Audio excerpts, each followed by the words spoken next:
Hello, yeah, so this is a small video, wow, third one in 3 weeks, crazy no? And on the left you can see my good old Logitech Pro C920, so it's quite an old webcam now, and I've been realizing that the quality was really not awesome these days, so I wanted to get something new.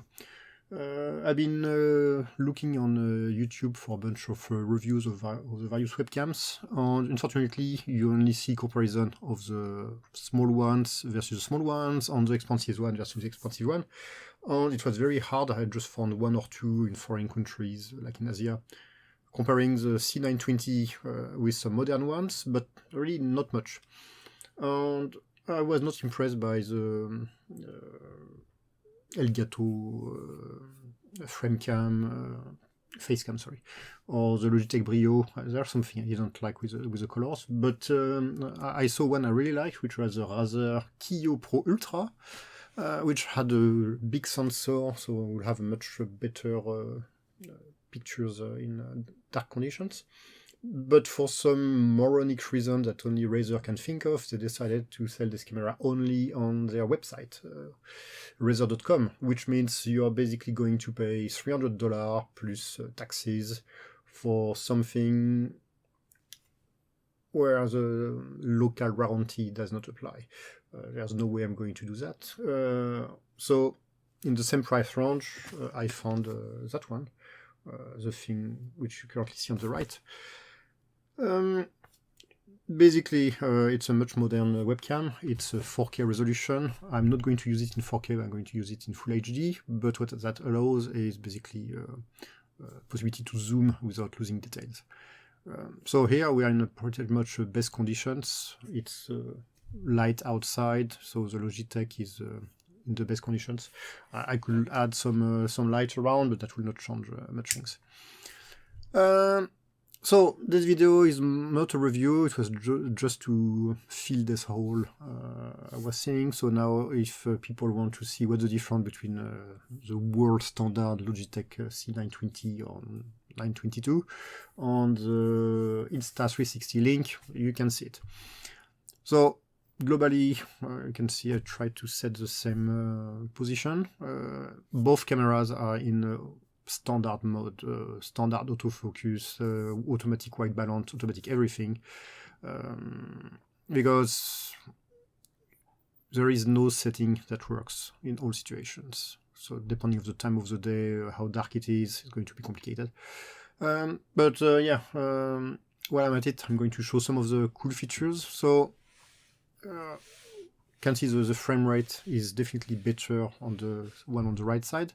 But the one on the right side also have some fancy features, like it has some gimbal, so it can follow me in and out of the frame.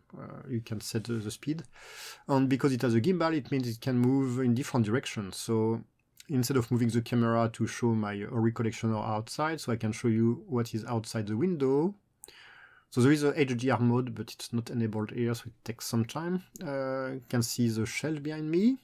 Up, there it is. You can see my Auric collection.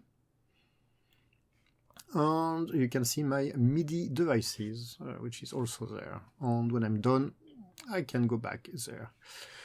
So that could be practical. There is also some mode where the camera can put itself to show things, so can show stuff and it automatically rotate, but that does not work very well, I think, when the camera is on the screen. But I can show you what that does. It's really weird. So yeah, so it's distorted. So what you see is basically my completely elongated torso.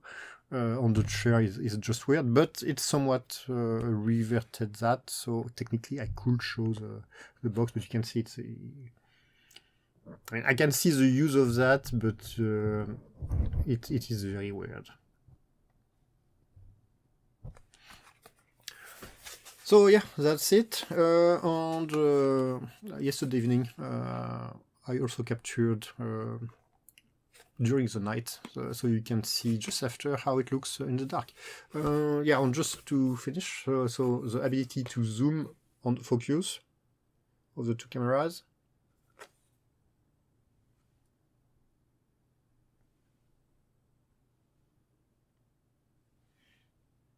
So I think the Insta works much better for that. And then there are plenty of gestures and things and stuff, but half of the time it does not work with me. So as a proper camera, it works fine. So I mentioned in the first part, now we can see the difference of quality.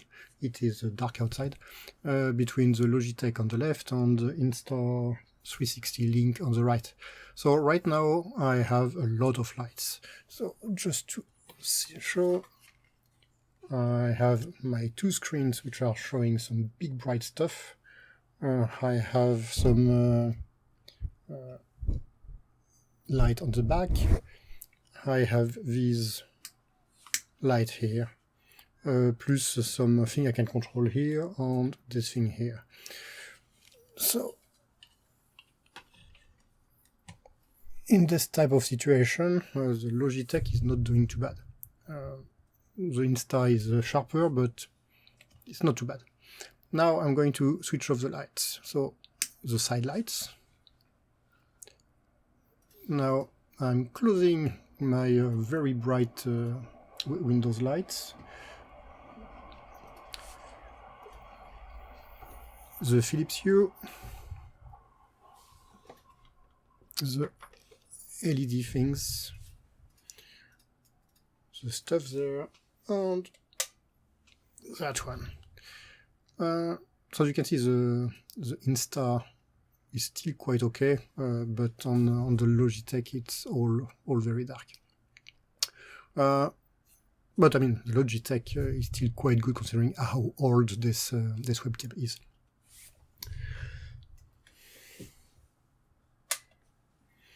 So in a normal conditions, I will be normally filming like that when I'm using the webcam with my parents, for example, or for at work.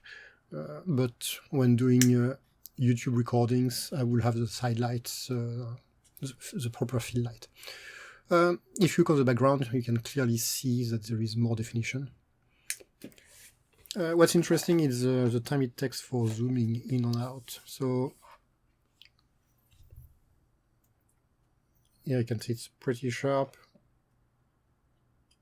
The Logitech takes some time to get resynced.